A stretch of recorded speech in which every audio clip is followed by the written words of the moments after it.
বিবাহিত জীবনে ৬টা স্টেজ আমরা পার করি, আর এই ৬টা স্টেজের ৩ নম্বর স্টেজটা সবচেয়ে গুরুত্বপূর্ণ এবং সেখানটাই অধিকাংশ মানুষ হাল ছেড়ে দেয়, ডিভোর্সের পথে চলে যায়, বিচ্ছেদ হয়ে যায়।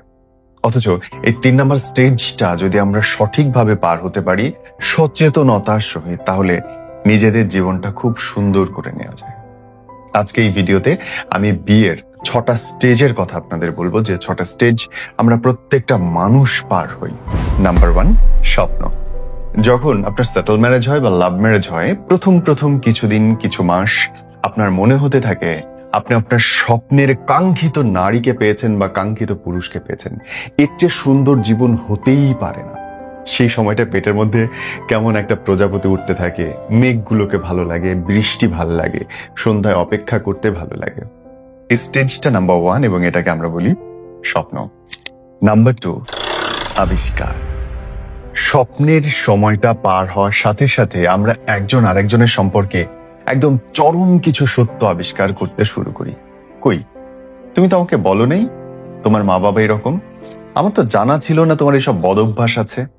এমন কিছু সত্যের সম্মুখীন আমরা হই যেটা আমাদের স্বপ্নের সঙ্গে পুরোপুরি কন্ট্রাডিক্ট করে।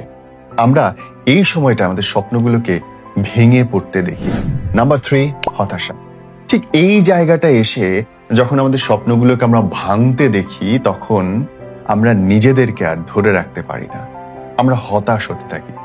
এই সম্পর্কটাই কি আমি চেয়েছিলাম? এই কি সেই মানুষ যার সঙ্গে আমি সারাটা জীবন কাটাবো? এবং উত্তরগুলো আসে না, সে মানুষটা না, এর সাথে বাঁচা যায় না, এর সাথে থাকা যায় না। এবং এই সময়টায় এসে আপনি যদি কোনো প্রফেশনালের হেল্প না নেন, কোনো মানসিক স্বাস্থ্য বিশারদ কিংবা লাইফ কোচ কিংবা কাউন্সিলরের হেল্প না নিয়ে যদি তৃতীয় কোনো ব্যক্তি যে কোনো একজনকে পক্ষপাত দুষ্ট হয়ে সাজেশন দেবে, এরকম মানুষের হেল্প নিলে সম্পর্ক ভেঙে যাওয়ার সম্ভাবনা প্রচন্ড পরিমাণে বেড়ে যায়। আপনি আপনার সমস্যার কথা সমাধানের জন্য আত্মীয় স্বজন, বন্ধু বান্ধব কাউকে ডাকবেন, এবং যাকে ডাকবেন সে কোনো এক পক্ষকে পক্ষপাতমূলক ভাবে দেখে এই সম্পর্কের একটা সমাধান দেবার চেষ্টা করবে, এবং সেটা নিশ্চিতভাবেই খারাপ হবে।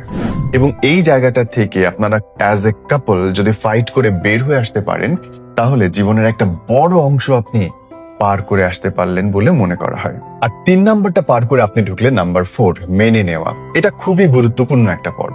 এই পর্বে এসে আমরা শিখে নেই যে আমার পার্টনারটা যাই হোক, যেমনই হোক, আমার তো একে ছেড়ে কোথাও যাওয়া যাচ্ছে না, যাওয়া যাবে না, ঠিক হবে না। সে যেমনই হোক আমাকে সেটা মেনে নিতে হবে, মানিয়ে চলতে হবে। এই পর্বে